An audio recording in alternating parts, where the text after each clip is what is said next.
आज हम class 10th के एक इम्पॉर्टेंट टॉपिक सिमिलैरिटी के बारे में बात करेंगे। सिमिलैरिटी जो टॉपिक है वो कंपटीशन के लिए भी इम्पॉर्टेंट है और क्लास 10th का तो इम्पॉर्टेंट टॉपिक है। तो सबसे पहले जो सिमिलैरिटी होता है क्या है, जब आपको दो फिगर दी होंगी उनका शेप तो सेम होगा लेकिन उनका साइज क्या होगा, डिफरेंट होगा। तो ऐसी फिगर्स को आप क्या बोलते हैं, सिमिलर फिगर। जैसे यहाँ पे इस डायग्राम में दो ट्राइंगल दिखाई दे रहे हैं। एक ट्राइंगल छोटा है और एक ट्राइंगल क्या है, बड़ा, लेकिन दोनों क्या है तो ट्राइंगल, लेकिन उनका साइज क्या है, डिफरेंट है।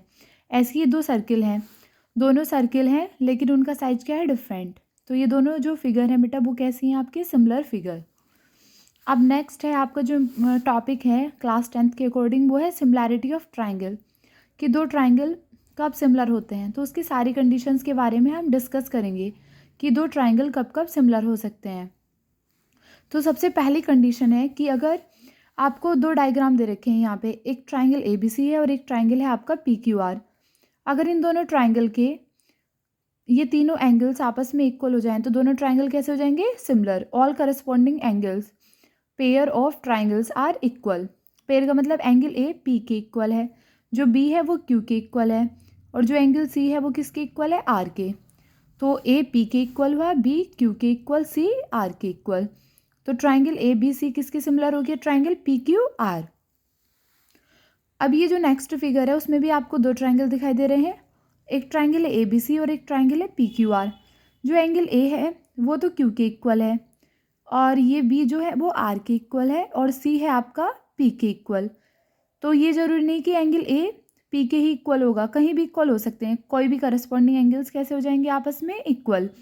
तब भी इस कंडीशन में ट्राइंगल क्या हो जाएगा, सिमिलर। यानी कि हमारा इधर एंगल A जो है वो तो Q के इक्वल है, एंगल B R के इक्वल है, और जो एंगल C है वो किसके इक्वल है, P के।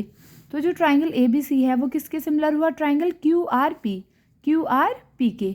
नाम भी हम ऐसे ही देंगे, जैसे A एंगल Q के इक्वल है तो A के करस्पॉन्डिंग Q रखा जाएगा, B के करस्पॉन्डिंग R और C के करस्पॉन्डिंग P। तो ट्राइंगल ABC सिमिलर हुआ ट्राइंगल QRP के। नेक्स्ट है आपको, जैसे यहाँ पे दो एंगल दे रखे हैं, एंगल L की वैल्यू 70 डिग्री है और एंगल N की वैल्यू है आपकी 40 डिग्री। यहाँ पर एंगल D की वैल्यू 70 डिग्री है और E की वैल्यू 40। अब हमें एक बात पता है कि ट्राइंगल के जो तीन एंगल्स होते हैं उनका सम होता है 180 डिग्री। अगर आपको दो एंगल दे रखे हैं तो आप थर्ड एंगल निकाल सकते हैं 180 से माइनस करके। दो एंगल का सम है 70 + 40 यानी कि 110। 180 में से माइनस कर दो 110 को, तो ये आ जाएगा आपका 70 डिग्री। इधर भी ऐसे ही आप अगर इस वाले एंगल को फाइंड करोगे तो दोनों का सम, इनका भी 110 है, ये भी कितना आ जाएगा, 70 डिग्री। तो इस ट्राइंगल के तीनों एंगल्स आपस में कैसे हो गए, इक्वल। दो आपको गिवन थे और थर्ड आपने निकाल लिया। थर्ड जो निकाली इसकी वैल्यू और इसकी वैल्यू सेम आई है। तो यहाँ पे एंगल L जो है आपका वो D के इक्वल दे रखा है, एंगल N E के इक्वल है, और जो बचा हुआ एंगल M है वो किसके इक्वल आया, F के। तो हम इसको ऐसे ही नाम देंगे कि ट्राइंगल LNM सिमिलर हो जाएगा DEF के। या बोल सकते हैं अगर हम LMN बोले तो DF और E के, इसे चेंज कर लेना, DFE। अब देखो नेक्स्ट है बेटा, ये तो हुआ आपका एंगल के अकॉर्डिंग। अगर हम बात करें साइड्स के अकॉर्डिंग, कि अगर करस्पॉन्डिंग साइड्स इक्वल हो तो भी ट्राइंगल कैसे हो जाते हैं, सिमिलर। अब करस्पॉन्डिंग साइड का मतलब क्या है कि उनका रेशियो इक्वल होना चाहिए। साइड्स का रेशियो क्या होना चाहिए, ट्राइंगल की साइड्स का रेशियो इक्वल होना चाहिए या प्रोपोर्शनल होनी चाहिए। इक्वल या प्रोपोर्शनल, रेशियो इक्वल हो या वे आपस में क्या हो, प्रोपोर्शनल। तो यहाँ पे AB साइड PQ साइड सारी ये 6 दे रखी हैं, इसका मतलब दोनों ट्राइंगल इक्विलेटरल ट्राइंगल है।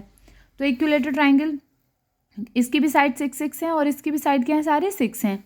तो इधर AB/PQ, AC/PR और BC/QR, इन सब का रेशियो क्या है, 6:6।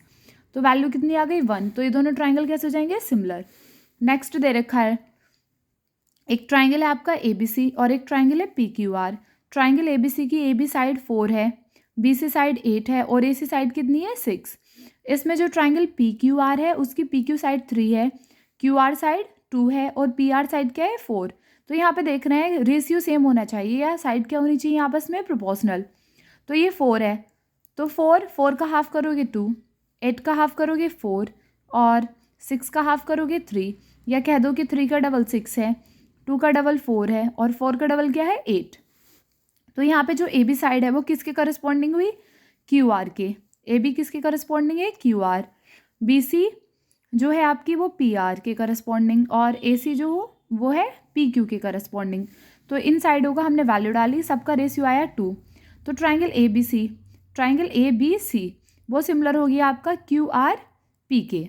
ऐसे ही नाम देंगे जैसे वो सिमिलर रहेंगे, जैसे जैसे साइड होंगी वैसे सिमिलैरिटी एंगल्स और ट्राइंगल्स की रहेगी। थर्ड है कंडीशन कि अगर 2 ट्राइंगल आपको दे रखे हैं और इन ट्राइंगल की 2 साइडों का रेशियो सेम है और उनके बीच का ही एंगल इक्वल होना चाहिए, यानी कि कोई सा भी एंगल, मान लो आप साइड तो दे रखी हैं ये दोनों, इनका रेशियो सेम है और एंगल हो जाता है आपका ये वाला सेम, तो ये सिमिलर नहीं होते उस कंडीशन में, यानी कि जिन 2 साइडों की बात कर रहे हैं उन्हीं के बीच का एंगल होना चाहिए। तो जैसे यहाँ पे ये 8 है और सेकेंड साइड है 14, यहाँ पे एक साइड है 4 और एक साइड है 7, इसके बीच का, इन दोनों साइडों के बीच का एंगल है 50 डिग्री और इन दोनों ही साइड के बीच का एंगल कितना है 50 डिग्री, यानी कि जिन साइड की बात करेंगे उन्हीं के बीच का एंगल होना चाहिए। तो यहाँ पे ये A B over P Q और आपका A C over P R, इनका रेशियो सेम है, यानी कि 8/4 और इक्वल 14/7, और इन दोनों के बीच के एंगल कितना है 50 डिग्री, यानी कि एंगल ए एंगल पी के इक्वल है। तो दोनों ट्राइंगल कैसे हो जाएंगे आपके, दोनों ट्राइंगल सिमिलर हो जाएंगे।